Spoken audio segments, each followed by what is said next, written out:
De nouveau, bienvenue et merci pour votre présence sur cet atelier transition et Academy. Une heure pour comprendre la décarbonation du scope 3 avec Alain Risbourg, exec MBA 2000 et Fanny Bénard, M11. Voilà, donc je remercie Alain et Fanny et je leur passe la main. Merci beaucoup et bon webinaire. Bonjour à toutes et tous, bienvenue. Donc voilà, on est ravis avec Fanny de pouvoir parler décarbonation du scope 3. On va s'appuyer sur quelques transparents. Donc je vais lancer et partager les supports. Si vous avez des questions, c'est comme vous voulez, soit à la fin, soit dans le chat, mais je ne suis pas sûr que en live on lise le chat, donc ça sera peut-être plutôt à la fin de la présentation. Sinon, éventuellement, vous pouvez prendre le micro, enfin, en ce qui me concerne. Ça ne me dérange pas. Euh, voilà, pour se représenter, enfin en tout cas pour ma part, Fanny, je te laisserai, bah, si tu veux commencer d'ailleurs, je te laisse te présenter.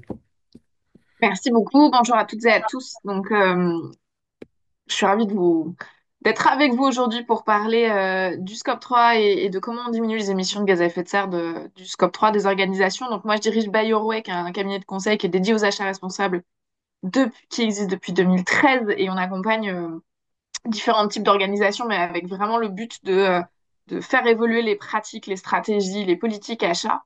Et je suis aussi vice-présidente de l'Observatoire des achats responsables, qui est l'organisation, le think tank français qui promeut, qui travaille, qui met en place des méthodes sur le sujet des achats responsables. Et avec l'Obsar, on a publié un livre sur l'ISO 20400, qui est la norme internationale sur le sujet. Et donc, je suis ravie de partager les écrans avec Alain aujourd'hui, que je voulais remercier pour la préparation aussi de ce webinaire et de l'ensemble de ce support. Alain, c'est à ton tour. Donc merci Fanny. Pour ma part, donc voilà, j'ai créé un petit cabinet conseil en transition écologique qui s'appelle Covivence. On intervient sur, en simplifiant, trois types de sujets. Un sujet autour du climat, donc le carbone, stratégie de décarbonation, également adaptation.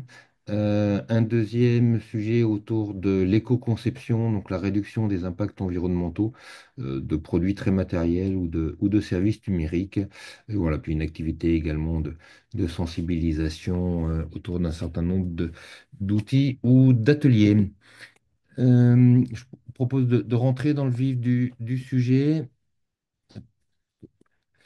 Voilà, donc premier point rapidement pour introduire le sujet, l'entreprise au changement climatique, pourquoi quelque part elle se doit d'agir. La première raison, c'est une question de responsabilité.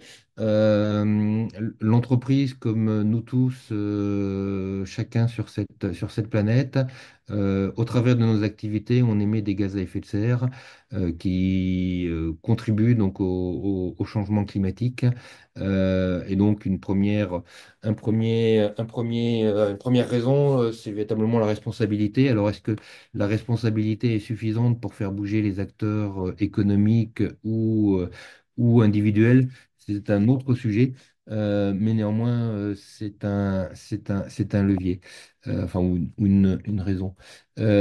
Pour les acteurs économiques, ça va surtout être deux autres leviers qui vont les faire bouger, enfin dont on espère que ça va les faire bouger. Le premier levier, c'est la gestion des risques. Ils sont multiples. Ça peut être des gestions enfin les risques physiques, donc un événement climatique qui peut perturber une chaîne de valeur ou autre. Ça peut être des risques de transition. Donc, on suppose qu'on va aller vers un monde bas carbone. Donc c'est un changement de l'environnement des entreprises. Donc celles-ci ont intérêt à gérer ce risque-là, sinon bah, elles ne seront pas pérennes, pas résilientes. Et puis également un risque de responsabilité. Là, c'est par rapport à l'ensemble des parties prenantes. Voilà, si il s'avère que l'entreprise ne bouge pas, n'agit pas, des parties prenantes pourraient voilà, stigmatiser, disons, l'entreprise pour son manque d'action. Donc ça, c'est une question c'est important pour l'entreprise, question de rentabilité. Voilà, il y a derrière, peut y avoir des assurances ou au contraire des activités qui ne sont pas assurées. Donc ça, c'est un premier moteur. Le deuxième, c'est les opportunités. Justement, cette transition, elle va offrir de nouvelles opportunités en termes de produits, en termes de services, en termes de réponses à un marché qui est en train d'évoluer. Et donc, voilà, bah, associé à ça également, un intérêt financier ou de rentabilité donc, pour l'entreprise. Le sujet de notre atelier de ce matin, c'est le scope 3. Et en effet, on peut dire que c'est là où il faut agir. Alors, pourquoi il faut agir? Tout d'abord, je vais déjà réintroduire ce qu'est le scope 3. Voilà, je ne sais pas si vous avez assisté aux ateliers que j'avais fait sur le sujet du bilan carbone, mais on peut classer les différentes activités de l'entreprise entre ce qu'on appelle des scopes. Donc les scopes 1 et 2, ce sont voilà, les sources d'émissions qui sont entièrement contrôlées par l'entreprise, que ce soit la consommation énergétique. Je chauffe mon bâtiment au gaz ou j'ai une flotte de véhicules voilà, qui utilisent de l'essence. Tout ça, on est dans des énergies fossiles. Je suis un industriel, je peux utiliser tout ce qui est production des gaz de procédés, je peux viabiliser, travailler sur le changement d'usage des sols, enfin, ou du fret. Tout ça, c'est du scope 1 et 2. Le scope 3, donc, c'est l'ensemble des activités dont l'entreprise est responsable et pour lesquelles l'entreprise peut également avoir une vulnérabilité. Donc, il y a le scope 3 amont, donc ça intègre les déplacements domicile-travail, ça intègre les déplacements des clients ou des visiteurs, tout ce qui est achat, achat de biens, achat de services, le fret, bien entendu, associé à ces achats. Les amortissements, parce que quand j'achète un actif, il a fallu le fabriquer, il y a une fin de vie. Donc, ce sont également des activités émettrices de gaz à effet de serre. Et au niveau aval, bah, tout ce qui est déplacement professionnel, les déchets que je génère, les produits que je vends donc qui peuvent être émetteurs, consommation d'énergie ou une consommation de ressources matières, par exemple, pour faire fonctionner les produits que je vends. Et puis, bien entendu, associé à ça, du fret et une fin de vie. Donc, en l'occurrence, ce qu'on appelle le scope 3, c'est l'ensemble des émissions induites par l'activité de l'entreprise. Et là, c'est pas moi qui vais avoir un contrôle direct sur ces émissions-là. Ce sont d'autres parties prenantes donc dans ma chaîne de valeur. Euh, Pourquoi on les comptabilise? Bah, tout simplement, on parlait tout à l'heure de gestion des risques. Eh bien, s'il y a quelque part, enfin, il y a les risques par rapport à ces activités-là, bah, ils vont m'impacter de manière directe.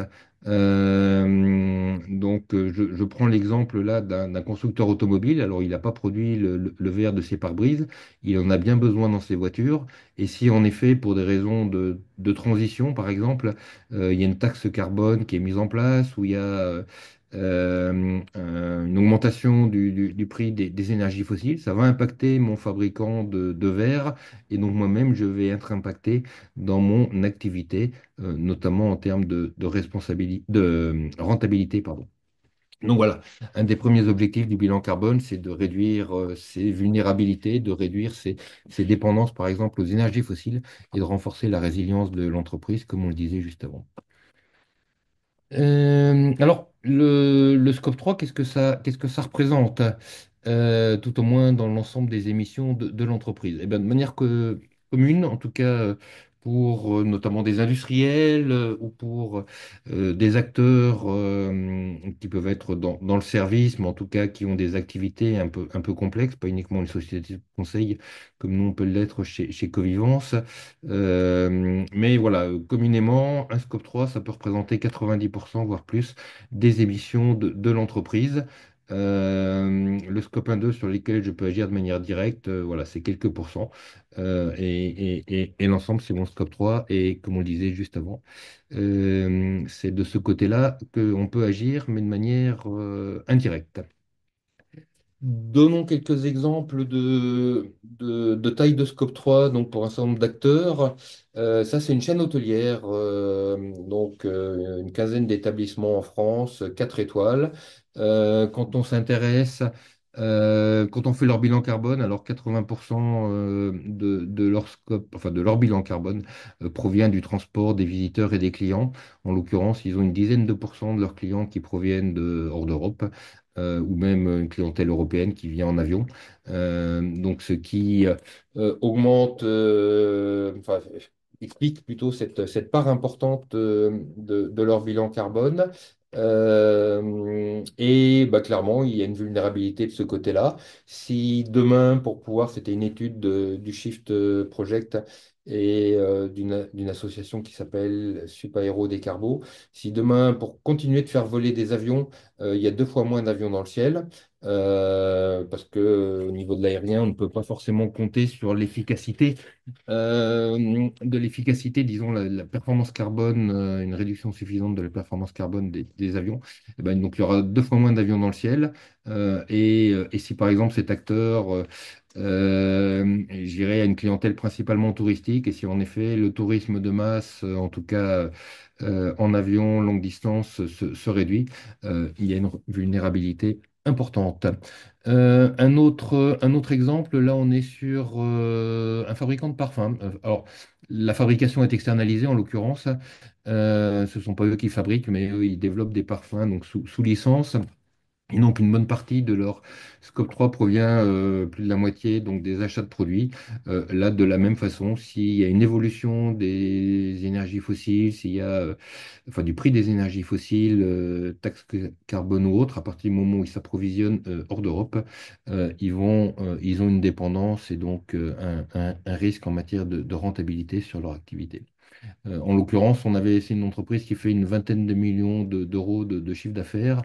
On a estimé que demain, si on a en effet une taxe carbone à 200 euros, la tonne de carbone, ce qui est envisagé par les économistes pour qu'effectivement on soit sérieux sur ces sujets-là, si on a un prix du pétrole qui est estimé à 150 dollars le prix du baril, on a fait un calcul comme quoi le coût induit par ces deux évolutions serait de 2 millions d'euros, donc de 10% du chiffre d'affaires actuel de cette entreprise. Donc, je vous laisse imaginer, bien entendu, l'impact sur la rentabilité de cette entreprise.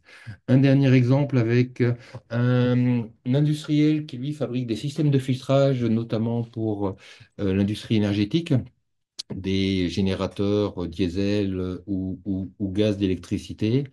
Voilà, là pareil, une part importante de leur bilan, c'est les achats de produits et le fret, et donc avec de la même façon une vulnérabilité. D'où l'importance de réduire ce fameux scope 3.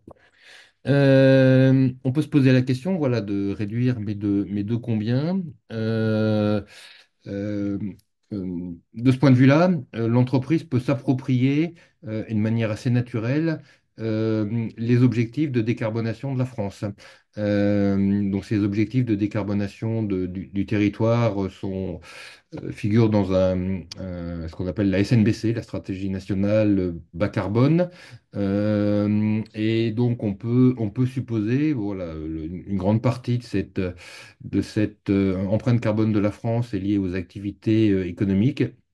Et donc assez naturellement, pour que la France atteigne ses objectifs, mais il va falloir que, en l'occurrence, les entreprises s'approprient le même type de trajectoire et d'objectifs, avec bien entendu des particularités sectorielles.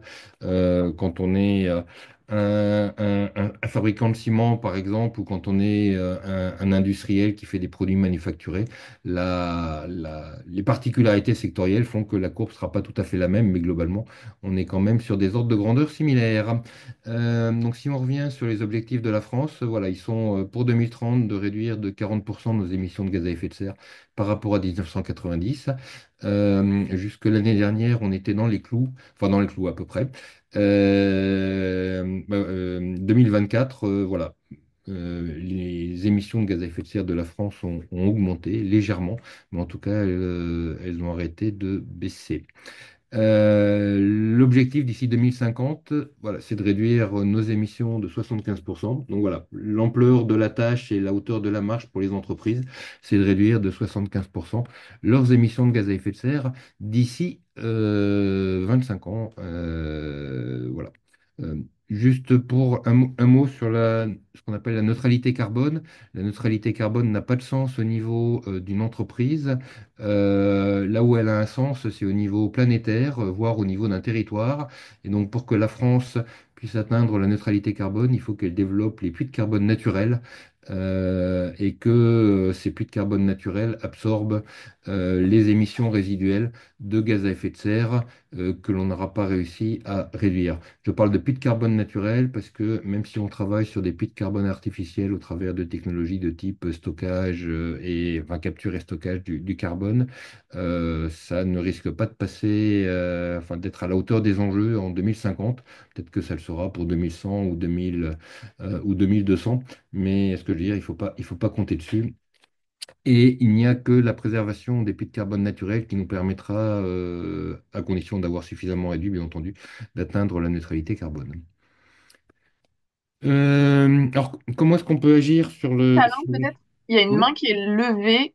Alors, je vois pas les Et mains, peut-être. moi. Non, non, mais c'était pour ça que je me permets avant que tu commences l'autre partie, Elisabeth? peut-être parce Merci Fanny, ouais, bonjour, bonjour Alain.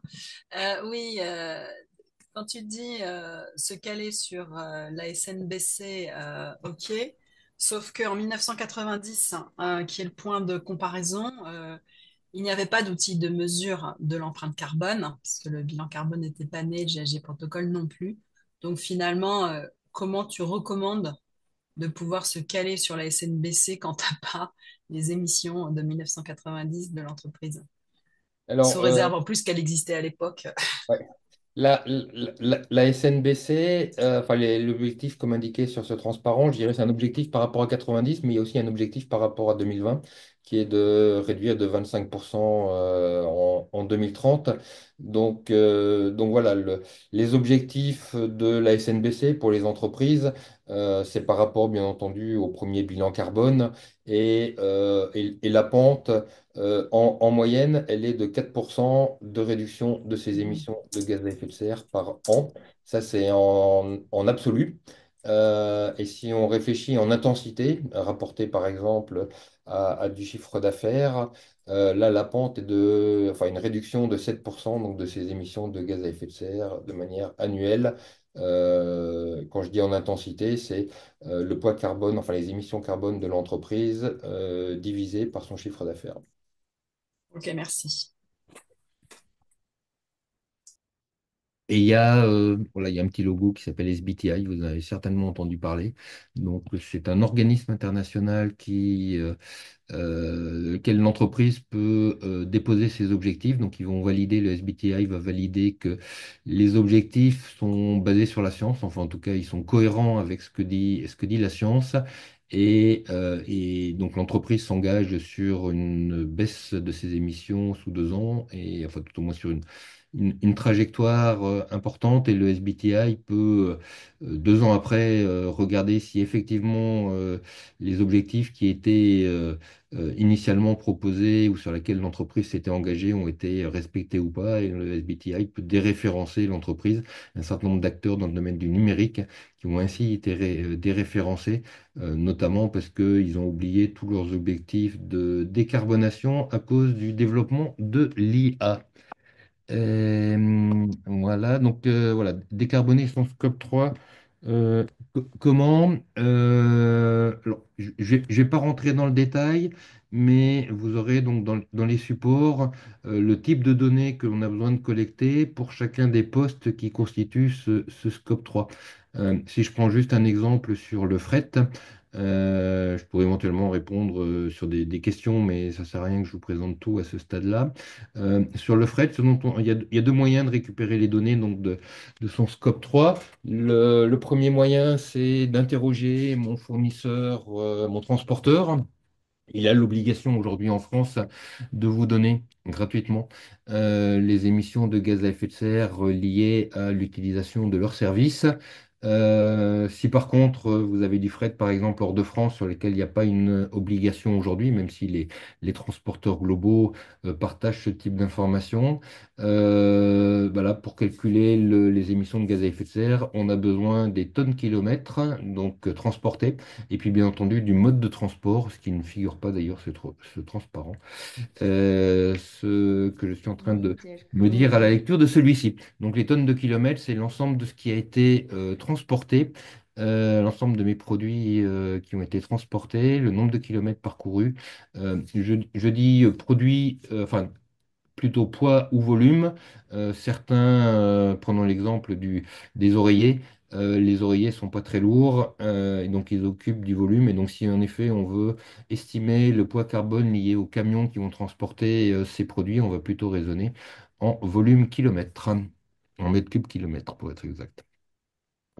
J'avance. Jessica? Oui? Ah non, j'ai cru qu'il y avait une question. Donc voilà comment on mesure son scope 3. Comment est-ce qu'on peut travailler de manière un peu sérieuse? Il faut mettre bien entendu un plan d'action en place. Voilà, quelques étapes importantes. La première, c'est former aux enjeux climatiques. Deuxième étape importante, c'est le bilan carbone. Donc voilà, évaluer mon impact, mes émissions de gaz à effet de serre. On peut, et ça c'est particulièrement important, je pense, au-delà du le bilan carbone, ça permet de se mettre en mouvement. Je sais d'où je pars, je mesure et je mets en place un premier plan d'action. Ça ne me garantit pas qu'en effet, en 2030, j'aurai atteint les objectifs en question. Donc, il faut aller au-delà du bilan carbone. Et là, on parle de stratégie de décarbonation. Euh, qui va questionner notamment le modèle d'affaires, à minimum la stratégie de l'entreprise, sans ce questionnement, sans me poser la question de quelle est ma place en 2050 ou quelle sera ma place en 2050. Hein, on parlait tout à l'heure de risque de transition. J'aurais du mal à décarboner à la hauteur des objectifs, enfin des enjeux.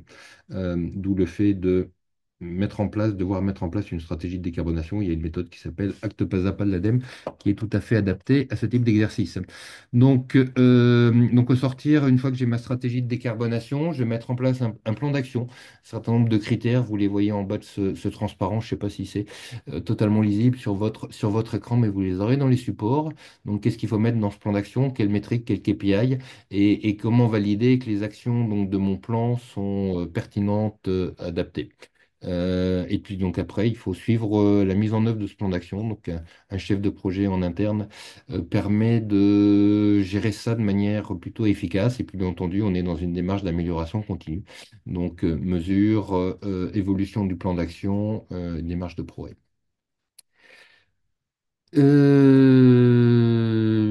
Voilà. Comment est-ce qu'on identifie les leviers donc pour réduire son scope 3? Euh, Avant que je ne passe la parole Ouais. à Fanny, euh, quelques, quelques exemples ou quelques rappels par rapport à ce que je viens de dire. Les leviers, donc si c'est sur des émissions qui sont scope 1, 2 ou scope 3, si on prend l'exemple du chauffage, donc pour chauffer mes bureaux, on le disait tout à l'heure, c'est du scope 1, 2, et donc j'ai un contrôle direct sur ces émissions. Je peux par exemple baisser de 1 degré la température dans mes bureaux. Je peux décider de remplacer ma chaudière gaz ou mon chauffage gaz par un chauffage par exemple de la pompe à chaleur. Donc j'ai un contrôle direct là-dessus. Et si par contre j'achète du matériel informatique. Ça, c'est du scope 3, les émissions liées à la fabrication du matériel informatique, même à la livraison de ce matériel. Donc, c'est chez mon fournisseur, c'est chez mon transporteur. Et donc, là, je ne vais pas avoir de levier direct. Donc, il va falloir que je trouve d'autres leviers pour être capable de réduire ceci, au-delà de la sobriété, hein, acheter moins d'ordinateurs. Pareil sur des déplacements en avion, mes déplacements professionnels, les émissions liées au transport de mes collaborateurs en avion, disons Air France, ça c'est du scope 3. Le seul levier que moi je peux avoir, le cas échéant, c'est de la sobriété. Voilà, vous avez les autres exemples, mais quand c'est du scope 1-2, j'en ai le contrôle direct. Quand c'est du scope 3, eh ben, il faut que je travaille de manière différente et je passe la parole à Fanny, qui va nous parler des trois leviers à disposition en donnant un certain nombre d'exemples. J'arrête le Merci partage beaucoup. et Normal- Fanny, je te laisse. Alors, comment j'arrête le partage? Normalement, ça a switché directement. Dites-moi si c'est Ouais, pas le cas. j'y arrive, ça y est. Donc, a priori, tu peux partager et prendre la main. Est-ce que là, si je passe les slides, c'est bon pour tout le monde? On voit pas encore ton écran. Oui. Oui, oui, ça Oui, oui, passe. oui. Ah, pardon, ça y est, je le vois. J'ai rien dit. Merci. Alors, merci beaucoup, Alain. On a beaucoup de choses euh, qu'on a partagées et qui sont vraiment importantes et sur lesquelles je vais pouvoir donner des exemples.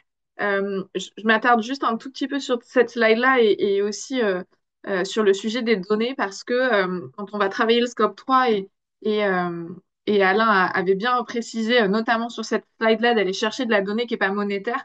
Aujourd'hui, le gros du scope 3, il est très souvent lié aux achats et ce qui est acheté par l'entreprise. Très souvent, et ça tu l'as dit, la donnée qui sert à calculer, elle est monétaire. C'est-à-dire qu'on va regarder combien on a dépensé et en face, on va venir mettre des émissions de gaz à effet de serre. Et donc là-dessus, comment on se met en action via son bilan carbone? Pas grand-chose. Soit j'achète moins cher alors qu'en fait, j'ai pas du tout diminué mes émissions, enfin, de façon factice, je les ai diminuées dans mon bilan carbone, d'où l'importance d'aller chercher de la donnée. Et de plus en plus, c'est important d'aller chercher de la donnée auprès des fournisseurs sur concrètement ce qu'ils nous vendent. Et ça va être aussi un gros challenge des acheteurs quand on va parler euh, scope 3. Alors, sur les exemples, sur des actions, il y a en effet trois grandes tactiques. La première, c'est d'entraîner, d'embarquer les fournisseurs, sa chaîne d'approvisionnement, sur la diminution de ses propres émissions de gaz à effet de serre.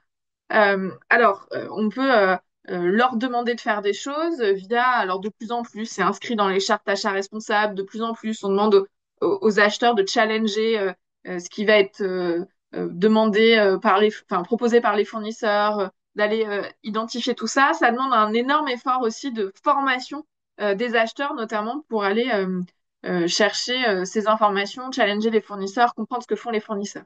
Et puis après, il y a comment on va embarquer, on va donner plusieurs exemples, mais donner un coup de pouce, voire s'engager avec les fournisseurs, travailler directement avec eux, leur mettre à disposition des formations, etc. En tout cas, l'embarquement des fournisseurs quand on veut diminuer les émissions de gaz à effet de serre, c'est un enjeu majeur qui demande à la fois la formation et la montée en compétences des acheteurs, mais aussi des moyens qu'on va mettre à disposition des fournisseurs pour pouvoir à la fois piloter, mais aussi les engager sur le sujet.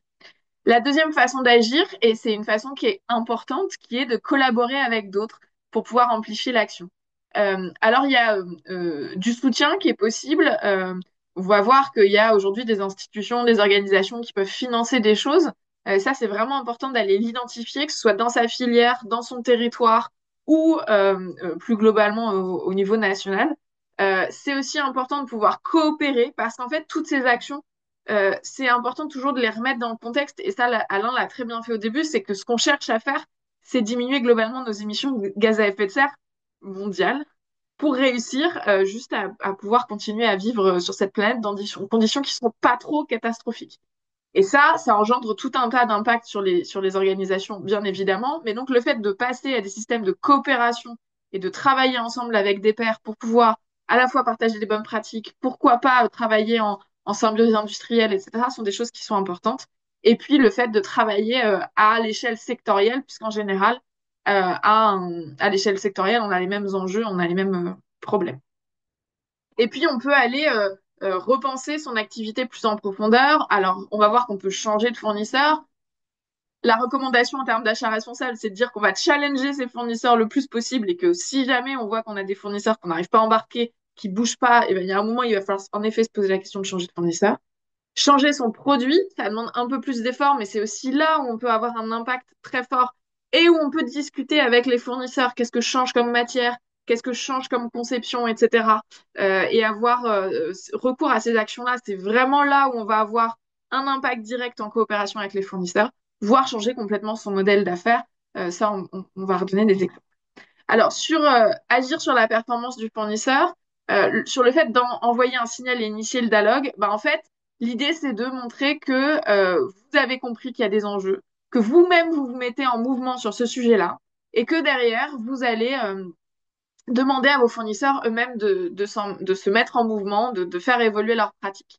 Alors, aujourd'hui, ce qui est important, c'est que la force, le poids, l'effet de levier des acheteurs et des organisations donneuses d'ordre, il est énorme et on le voit, nous, à l'Observatoire des achats responsables, sachant on mesure via notre baromètre tous les ans justement les tendances. En fait, le fait d'impliquer ses fournisseurs, puisque c'est une demande client, il y a quand même de grandes chances que des choses bougent. Et notamment quand on travaille à être plusieurs à demander la même chose aux fournisseurs, au bout d'un moment, ils bougent. Alors, je vois qu'il y a une question qui est comment embarquer les fournisseurs quand on est une PME qui achète des petits volumes à de gros fournisseurs.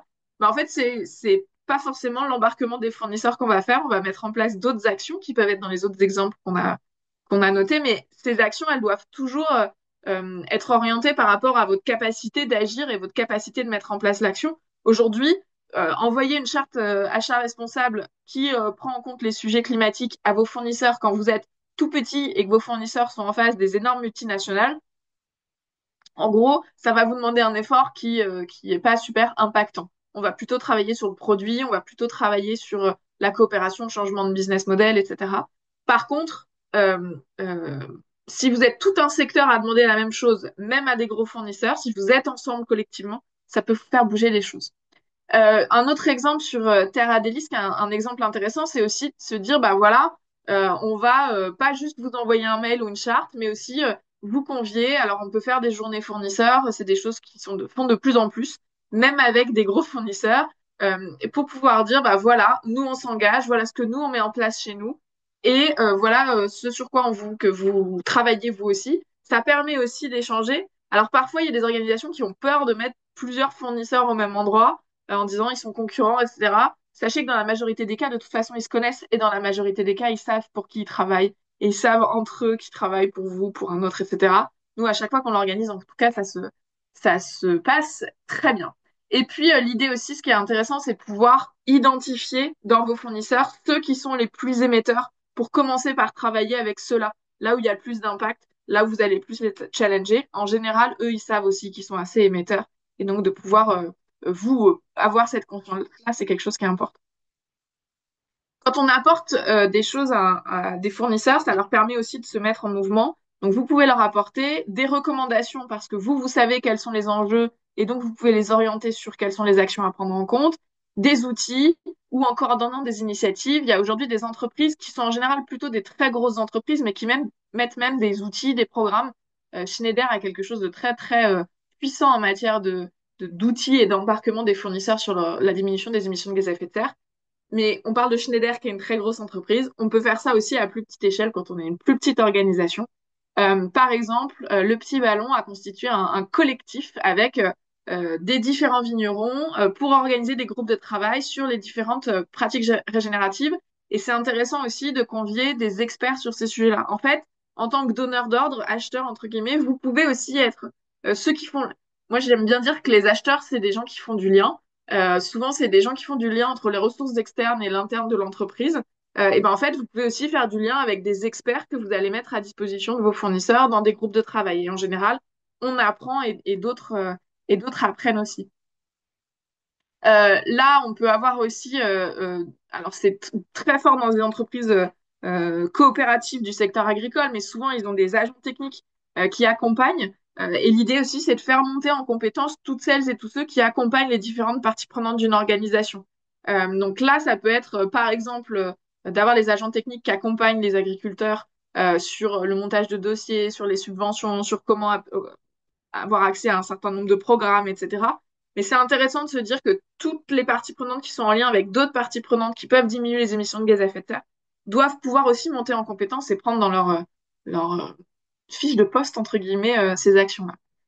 Et puis, on peut mettre à disposition des outils. Donc là, c'est l'exemple de la laiterie de Saint-Denis de l'Hôtel. Je vous ai donné l'exemple de Schneider. Donc ça montre que ça peut être fait aussi, quel que soit le secteur et quelle que soit la taille de l'entreprise. Mais voilà, de mettre à disposition des outils et de mettre à disposition des outils qui peuvent être spécifiques au secteur. Ce qui est intéressant là, c'est que c'est un outil qui permet de faire un diagnostic carbone de l'exploitation, pardon, pour évaluer l'impact. C'est intéressant aussi, comme vous connaissez les secteurs, vous connaissez vos filières, de pouvoir aussi mettre à disposition des outils qui sont spécifiques. Et ça, c'est intéressant de le faire. On va le voir potentiellement aussi collectivement. Euh, Ça peut être important et il est important quand on parle, puisque ces démarches peuvent s'ancrer dans des démarches achats responsables, de penser aussi à la responsabilité du donneur d'ordre, de pas surimpacter ses fournisseurs, de pas demander des choses qui sont trop importantes aux fournisseurs et qui seraient pas en capacité de faire derrière. Et aujourd'hui, quand on parle de diminuer les émissions de gaz à effet de serre, c'est des changements qui potentiellement sont drastiques de business model ou de produits ou des investissements qui vont être importants. Et c'est important d'avoir en tête qu'en tant qu'acheteur, il va aussi falloir travailler ces conditions tarifaires, d'avoir des contrats potentiellement sur le long terme, etc. Et ça, c'est des choses qu'il faut penser et qu'il faut être amené à penser dans les stratégies. Alors là, par exemple, on va vous donner rapidement des exemples, mais par exemple, des contrats long terme pour faciliter les transitions des fournisseurs, c'est des choses qu'on voit de plus en plus dans le secteur agricole, enfin qu'on voit, les contrats long terme, c'est un outil qu'on utilise souvent dans le secteur agricole, mais qu'on voit de plus en plus mis en place et qui peuvent se déployer aussi sur d'autres secteurs. Ça peut être le cas aussi d'avoir des prix négociés sur certaines commodités. Et c'est intéressant parce que ça permet justement aux fournisseurs d'avoir accès à, notamment quand ils sont plus petits, à des conditions qu'ils peuvent pas forcément avoir si le donneur d'ordre est pas dans la boucle.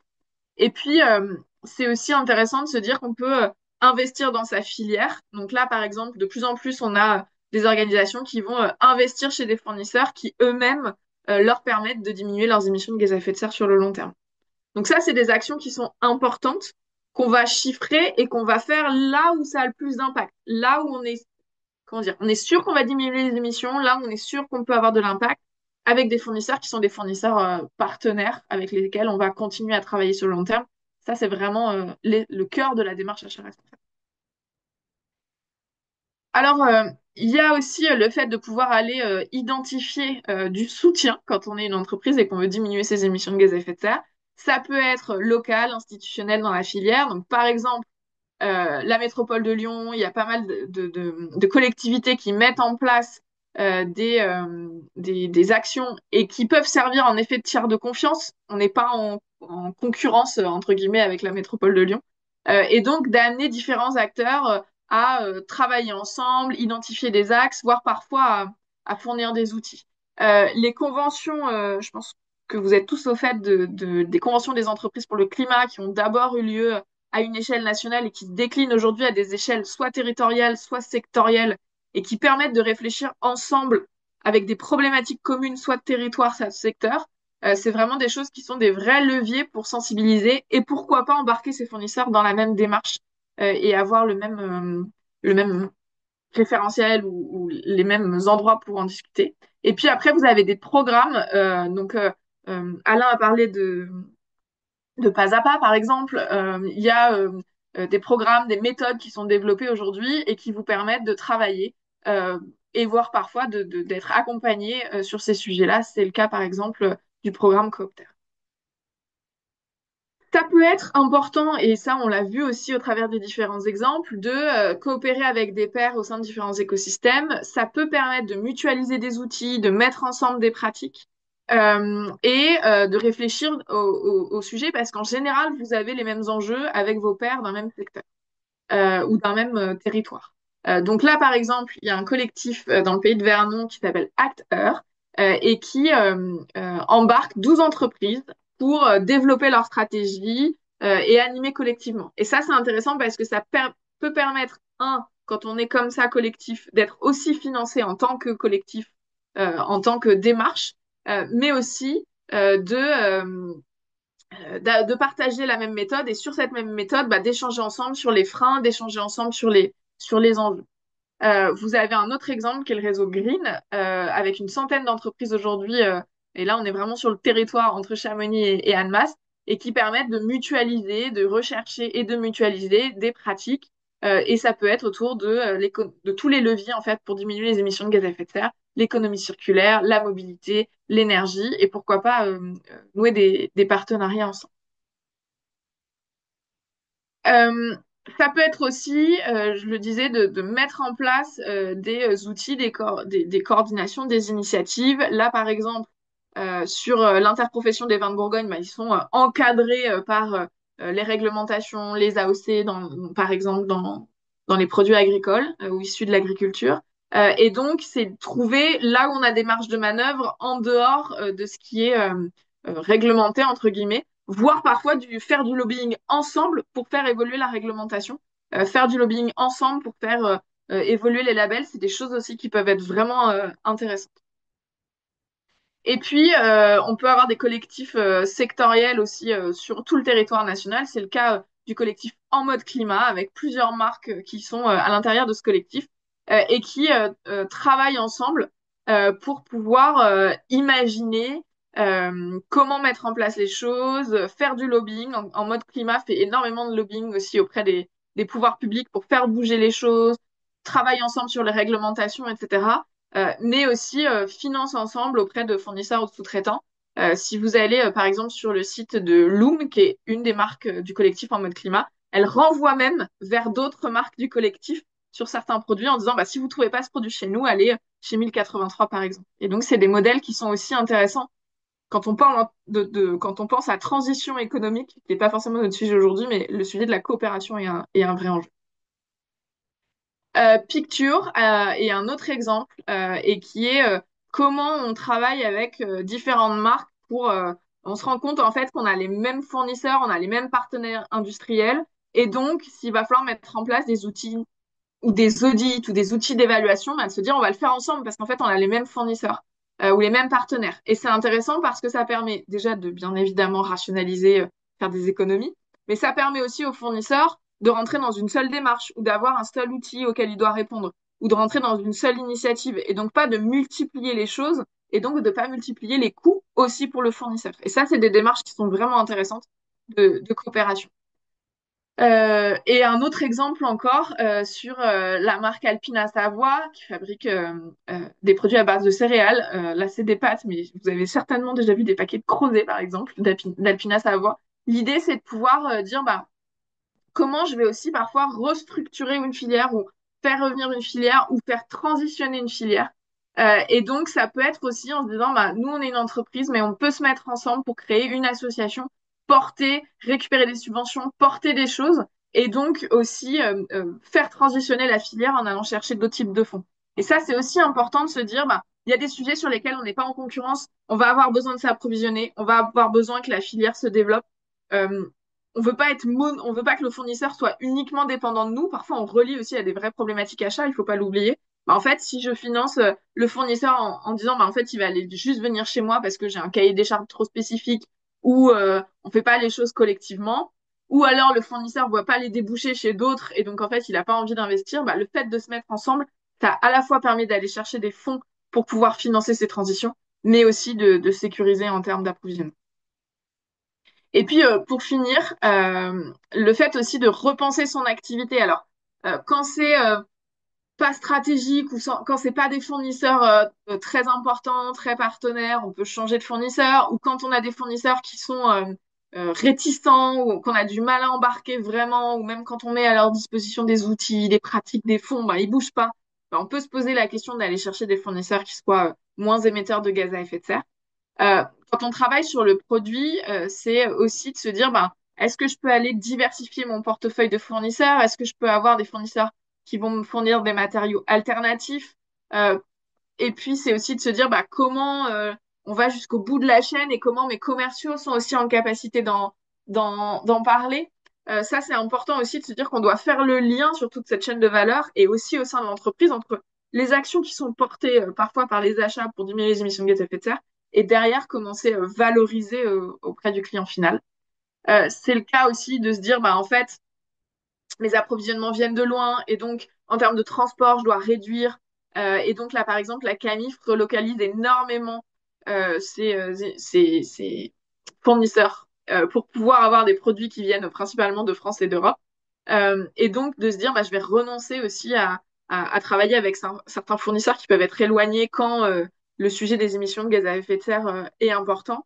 Et puis, c'est de se dire aussi, telle ou telle matière, en fait, je fais le choix de ne plus avoir de produits faits à partir de ces matières-là. Ça, c'est des choix stratégiques vraiment importants, mais c'est des choix qu'on va devoir faire.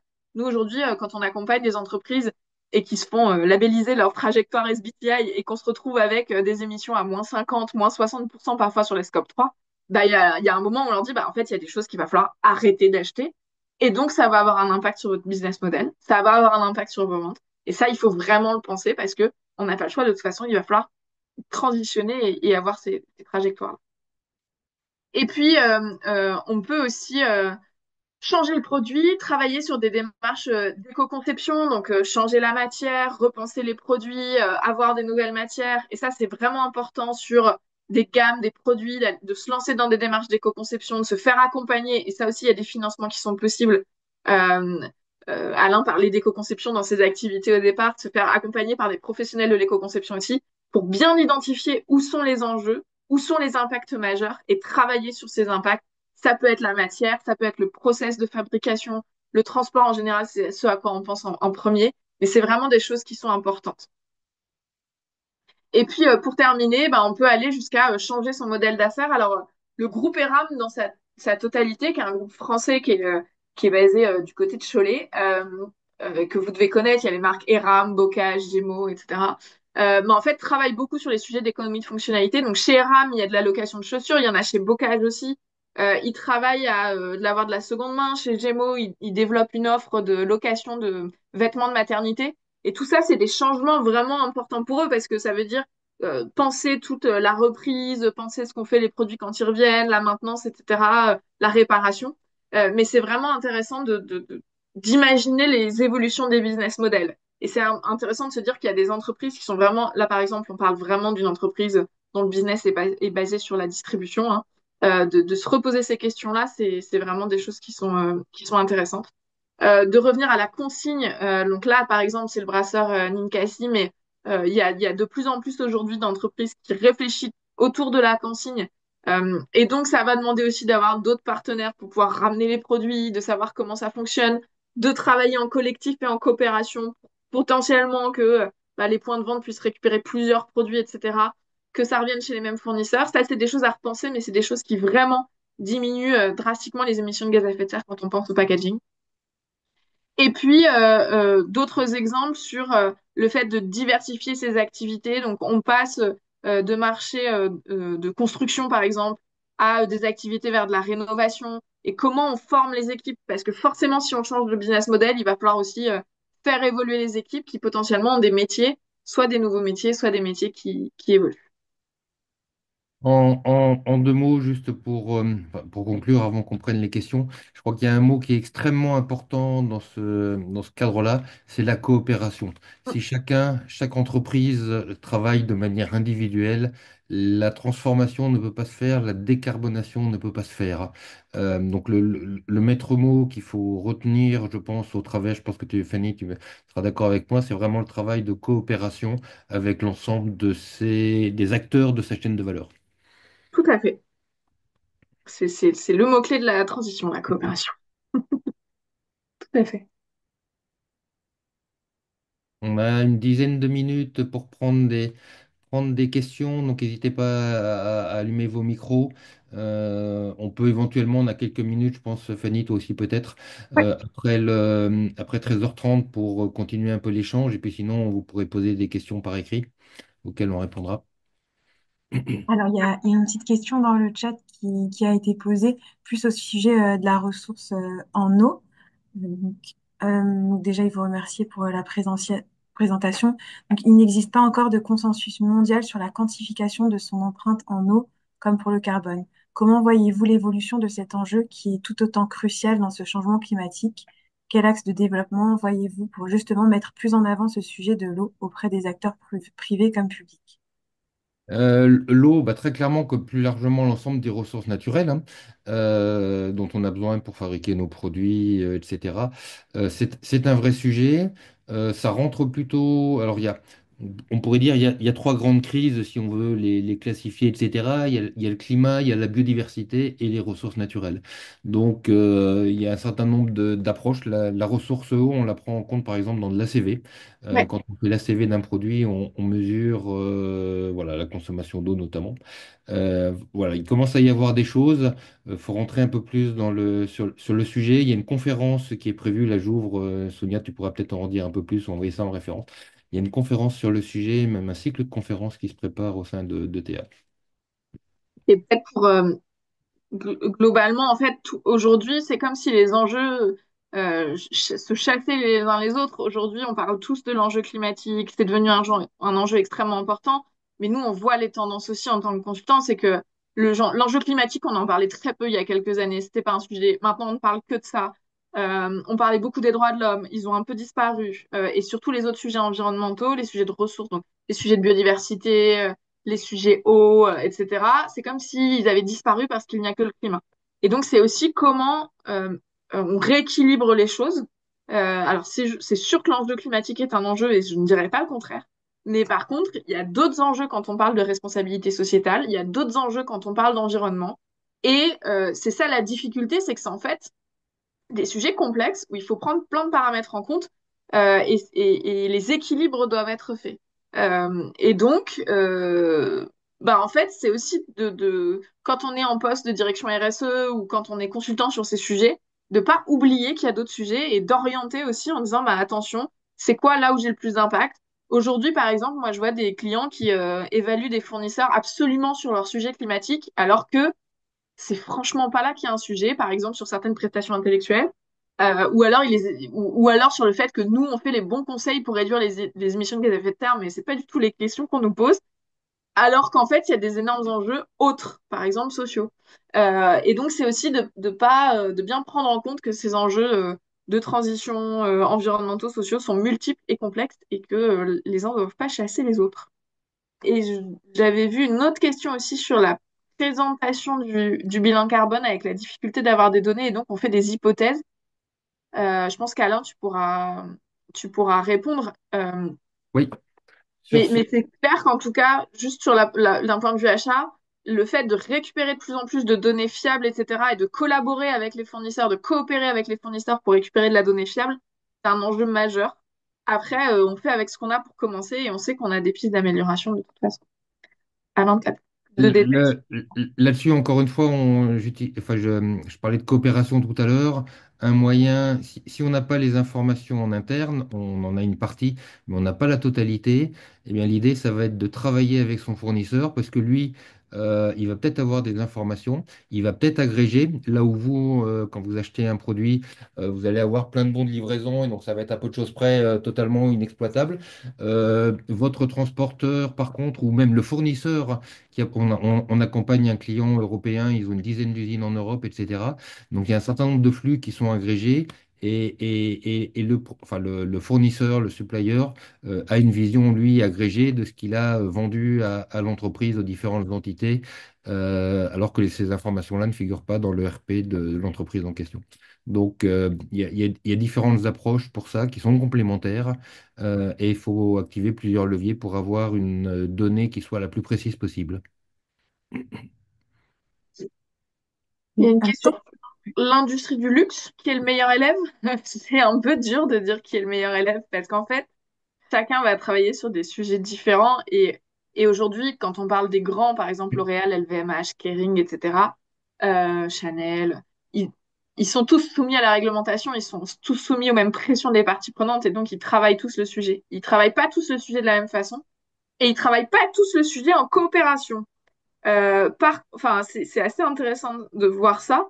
Après, par exemple, sur les sujets de traçabilité, le secteur de la cosmétique a lancé une initiative commune, et ça, c'est super intéressant parce que c'est vraiment le début des initiatives communes qui s'appellent Trace sur les sujets de traçabilité, en disant, bah, on va utiliser la même plateforme, on va utiliser les mêmes ressources pour que les fournisseurs aient pas à multiplier les investissements. Ils travaillent tous des sujets différents. Ils sont par contre pas tous en train de transitionner en matière de business model. C'est peut-être comme ça que je répondrai. Sur les deux questions suivantes, les déchets, Je dirais là, faut réfléchir notamment à l'économie circulaire. Quelle est la fin de vie de vos produits, ce que vous générez, quelle deuxième vie pourrait être donnée à ces déchets. Ça, c'est la première. Enfin, c'est quelque chose auquel on pense régulièrement, mais quelque chose auquel on pense beaucoup moins, c'est la sobriété. Donc, voilà, le produit pas fabriqué, le produit pas acheté, est un produit pas jeté. Donc voilà un peu enfin, en tout cas, de mon point de vue, la réflexion sur ce sujet-là. Je sais pas si Fanny, de ton côté, tu Non, as...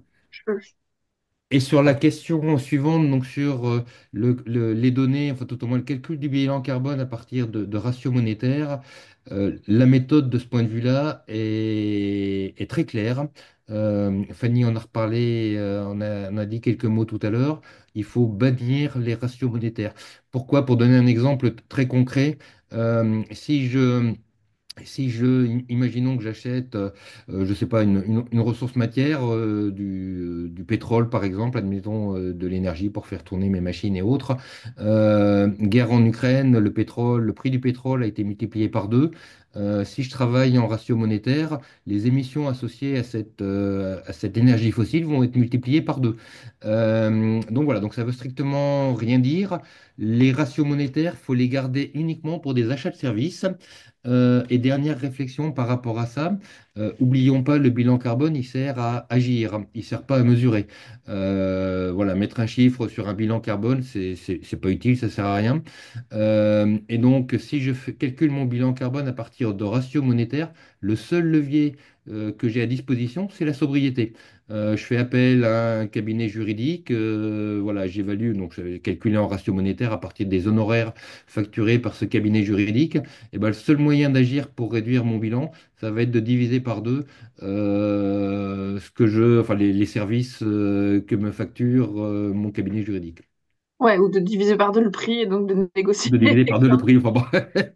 Et là où, enfin, je suis tout à fait d'accord sur le fait de bannir les ratios monétaires. C'est pas évident et donc ça demande de travailler sur la donnée fournisseur. Et la deuxième chose, même sur les prestations de services, aujourd'hui, on se retrouve parfois avec des clients qui achètent énormément de prestations de services et avec des bilans carbone qui n'ont aucun sens sur le scope 3 parce qu'on va se retrouver avec le poste majeur d'émissions de gaz à effet de serre dans mon scope 3, c'est les services. Et les matières, c'est après. Et en fait, ça n'a aucun sens. Euh, donc vraiment, je dirais même parfois sur les services, essayez de travailler autrement, essayez de demander à vos fournisseurs comment eux, dans les conseils, par exemple, qu'ils vous donnent, prennent en compte le fait que les conseils qu'ils vous donnent vont pas émettre plus d'émissions de gaz à effet de serre. Quand vous prenez une presta en P2I, en informatique par exemple, bah, est-ce que les consultants ils sont formés à la sobriété numérique, au code sobre, etc. Enfin, c'est vraiment ça plutôt le sujet. Et là où je suis tout à fait d'accord, c'est qu'en fait, le bilan carbone, il l'oriente, il vous aide à identifier là où il y a des enjeux majeurs, mais faut pas poser son cerveau à côté. Et aujourd'hui, moi, vraiment, je trouve qu'on demande, enfin, on pilote trop à la virgule près les bilans carbone. Je pense qu'on est arrivé et à une obsession autour du fait qu'il faut le recalculer tous les ans et que ça baisse, etc. Et on passe plus d'énergie à faire ça et d'argent mis là-dedans qu'à diminuer concrètement nos émissions de gaz à effet de serre pour de vrai. Et donc c'est vraiment un enjeu et un paradigme un peu à changer. Justement, d'ailleurs, une petite remarque en complément là, de ce que disait Fanny. D'un point de vue légal, l'obligation pour les entreprises qui sont soumises à obligation de réaliser leur bilan carbone, c'est au moins tous les 4 ans. Ça ne sert à rien de faire son bilan carbone tous les ans. Ce qui est important, c'est de mettre en œuvre le plan d'action issu donc de ce bilan carbone. Et ça, ça prend bien plus que quelques mois.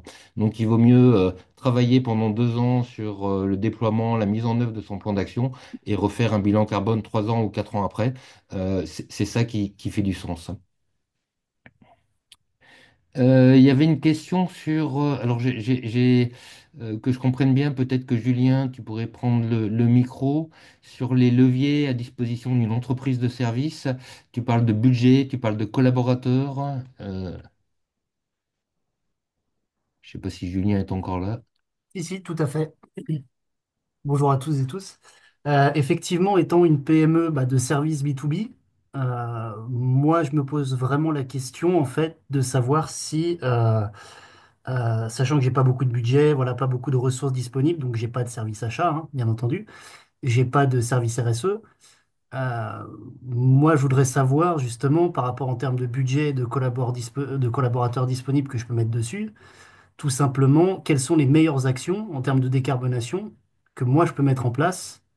Après, vous allez me dire peut-être que ça mérite un conseil, enfin, plus, plus global, je vois Fanny sourire. Mais voilà. Sur le service, enfin, vas-y alors, je compléterai. Non, non, je t'en prie, Fanny, je compléterai. Mais sur le service, enfin, pour moi, utiliser un petit outil de bilan carbone gratuit pour faire vos mesures et avoir un point de départ est suffisant. Vous faire accompagner via des programmes qui sont aujourd'hui financés par l'ADEME, etc., ça peut être intéressant. Après, sur le service, pour moi, les plus gros... Nous, on l'a fait enfin, Alain l'a fait chez Ecovivance, on l'a fait chez Bayrou. Nos gros enjeux, je le disais en gros, c'est le service qu'on donne. Pour moi, c'est là où on a le plus d'impact. Après, c'est la sobriété numérique, nos équipements, la durée de vie de nos équipements numériques, leur consommation d'énergie, etc. La façon dont on se transporte.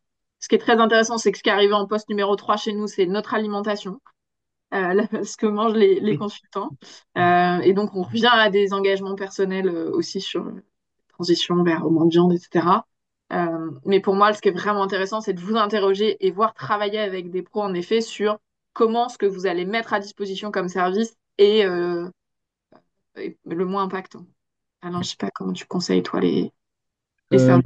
Deux choses. Sur la première étape d'évaluation de son empreinte, encore une fois, comme on l'a dit, hein, l'évaluation sert à pouvoir agir, savoir où il faut agir. Voilà, c'est peut-être pas la peine pour une entreprise de service de s'embarquer dans une démarche acte, même si j'en connais un certain nombre qui se sont embarqués dans une démarche acte. Le dossier acteur dont on parlait, 12 entreprises, il y a des boîtes aussi petites que des boîtes de 5 collaborateurs dans le domaine de l'ingénierie qui se sont embarqués dans une stratégie donc de mise en place d'une stratégie de décarbonation.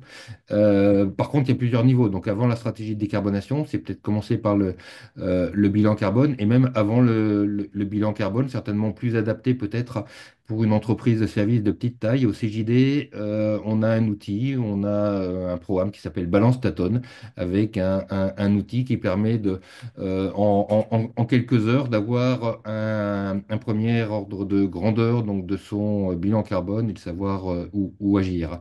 Il n'y a probablement pas que le CJD qui a fait ce type d'initiative, mais voilà. La deuxième chose que je voulais dire, c'était sur les leviers d'action, mais là, Fanny, tu as été assez complète sur le sujet. Je sais plus ce que je voulais dire, mais ça m'est sorti de la tête.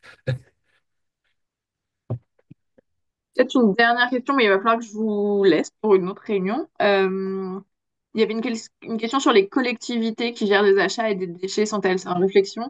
Alors moi, je suis élue à la mairie du 18e arrondissement à Paris. Je pense que c'est très collectivité dépendant. Il y a des collectivités qui sont engagées, il y a des collectivités qui le sont moins. En tout cas, je pense que la réflexion sur les émissions de gaz à effet de serre et sur l'adaptation des collectivités au changement climatique, il va être très dépendant de la couleur politique de la collectivité, même s'il y a quand même de plus en plus de réglementations qui, de toute façon, obligent toutes les collectivités à se poser des questions. Euh, Nous, à Paris, on est assez engagé sur le sujet, mais je connais aussi des villes de taille moyenne, voire des petites villes qui travaillent vraiment à la transition de leur territoire, à la diminution des émissions de gaz à effet de serre, aux problématiques de transport, de mobilité, etc. Donc, je pense que c'est très collectivité dépendant. Une remarque ou deux par rapport à ça. Donc, en effet, toutes les collectivités enfin, les c'est au niveau de la communauté d'agglomération, ont un PCAETFR, un plan climat, air, énergie, je ne sais plus ce que c'est que le T, bref. Et donc, elles ont besoin, au-delà voilà, de mesures autres, elles ont besoin de le nourrir d'actions. Le territoire de Vernon que j'évoquais tout à l'heure, donc ils avaient fait un PCAET. Et pour voilà, réduire leurs impacts sur l'aspect climatique, c'est là oui, territoire, merci. C'est là où ils ont décidé de mettre en place, donc enfin, ou tout au moins de favoriser la mise en place d'un projet acte collectif et donc d'aider les acteurs économiques du territoire à réduire leurs impacts. Frédéric, je crois, Leroux est également dans les parages. On travaille ensemble donc sur le territoire Vallée de la Seine pour monter ce type d'initiative, et ça en relation très étroite avec les territoires, avec les collectivités.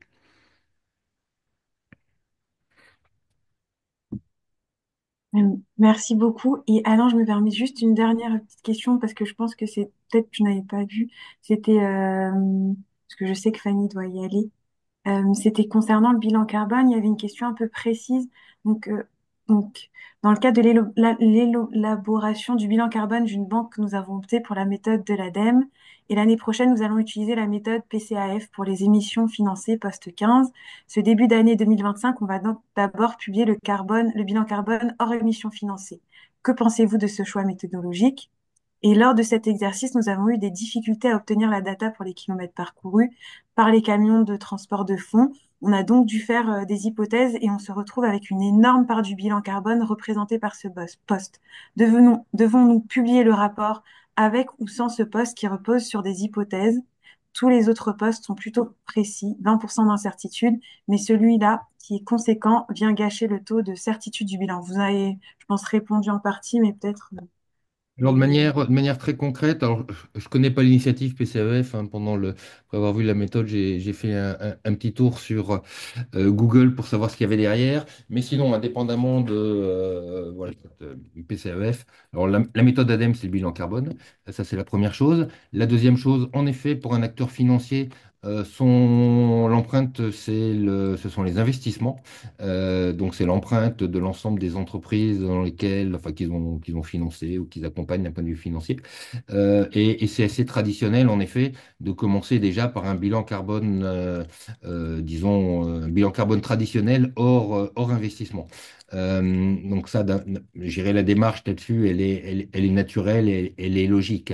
Et puis, mais par contre, ce qu'il faut bien voir, c'est que dans un deuxième temps, il est important de travailler sur ces émissions financées. Un bon exemple sur ces sujets-là, allez voir le plan climat d'Harmonie Mutuelle.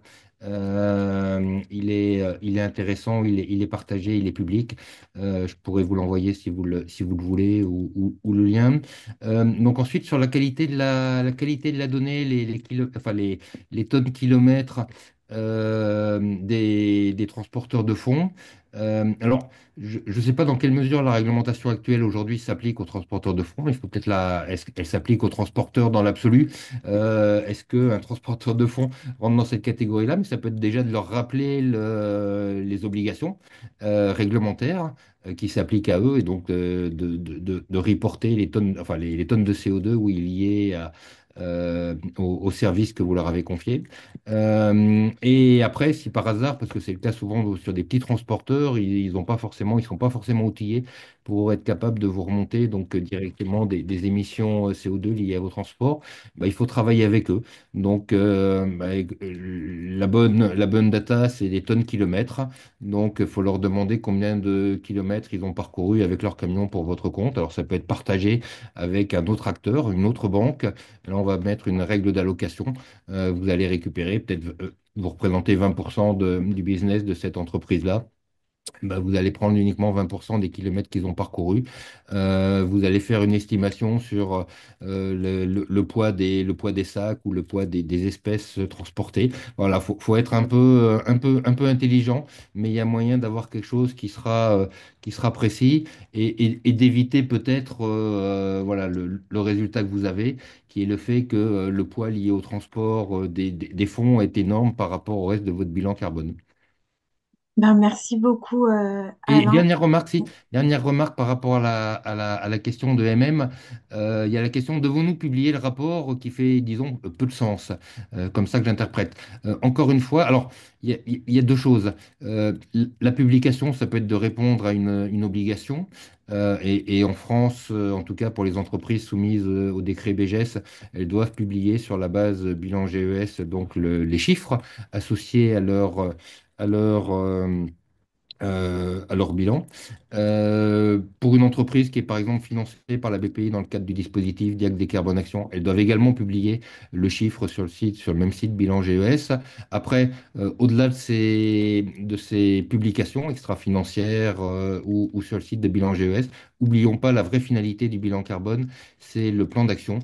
Et ça, c'est un usage interne. Voilà, la publication externe est uniquement euh, enfin, l'objectif d'une publication extra-financière, c'est CRD et autres, c'est de mettre la pression sur les acteurs eux-mêmes Et ça, c'est leurs investisseurs, c'est leurs parties prenantes qui vont mettre la pression pour que l'acteur en question agisse. Merci beaucoup, Alain. Merci beaucoup, Fanny. Merci d'avoir pris plus de temps que prévu pour répondre aux questions. Je ne sais pas si vous voulez mettre un petit mot de la fin pour ce webinaire qui était passionnant. Merci beaucoup. Merci beaucoup. Une belle journée. À Merci votre beaucoup. disposition, si vous avez des questions complémentaires, n'hésitez pas. Je pense que Sounia, tu partageras nos coordonnées, donc n'hésitez Tout pas. à fait. Ouais, je fais ça. Vraiment, merci de votre temps et puis je vous souhaite une très bonne après-midi et bon appétit si vous avez le temps de manger quand même après. Merci. Au revoir. Très bonne Merci à journée. tous. Bon appétit. Au revoir. Bientôt. Merci beaucoup.